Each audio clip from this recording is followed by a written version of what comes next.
ఈ 9 to 12 months time తీసుకోకుండా మధ్యలోనే మేము చెప్పిన ఫిజియోథెరపీ ప్రోటోకాల్ ఫాలో అవ్వకుండా మళ్ళీ ఏదన్నా మనం ఓవర్ ఎంతూజియాజంతో ఏదైనా యాక్టివిటీ స్టార్ట్ చేసి ఏదన్నా మళ్ళీ ఇంజురీ అయినా కానీ లోపల ఏదైతే గ్రాఫ్ట్ వేసో మళ్ళీ అది టేర్ అవటం కానీ ప్లస్ మళ్ళీ లోపల ఆ టేర్ అయ్యి మళ్ళీ ఇన్స్టెబిలిటీ స్టార్ట్ అవటం, మళ్ళీ రివిజన్ సర్జరీకి వెళ్ళాల్సిన అవసరం రావటం, ఒక్కసారి మళ్ళీ రివిజన్ సర్జరీకి వెళ్తే సేమ్ మళ్ళీ ఈ ఫిజియోథెరపీ ప్రోటోకాల్ అనేది ప్రైమరీ సర్జరీలో 9 to 12 months పడితే ఈ రివిజన్ అన్నప్పుడు అది అట్లీస్ట్ ఒక 3-4 months మళ్ళీ ఎక్స్ట్రా టైం పట్టొచ్చండి.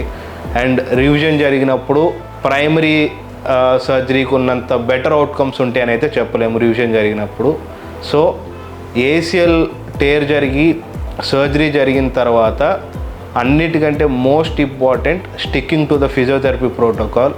ఫిజియోథెరపీ ప్రోటోకాల్ కనుక మీరు స్టిక్ అవ్వకపోతే ఆ గ్రాఫ్ట్ ఏదైతే ఉందో అది ఇంకా లిగమెంట్గా ప్లస్ టోటల్గా బోన్లో ఇన్కార్పొరేట్ అవ్వకుండా మనం ఎక్కువగా యాక్టివిటీస్ చేస్తూ ఉంటే మనం వేసిన టెండాన్ గ్రాఫ్ట్ ఏదైతే ఉందో అది మళ్ళీ తెగిపోయి మళ్ళీ మీకు రీసర్జరీ పడే అవకాశం ఉంటుంది. సో స్ట్రిక్ట్ ఫిజియోథెరపీ ప్రోటోకాల్కి స్టిక్ అయి ఉండటం most important thing. Thank you.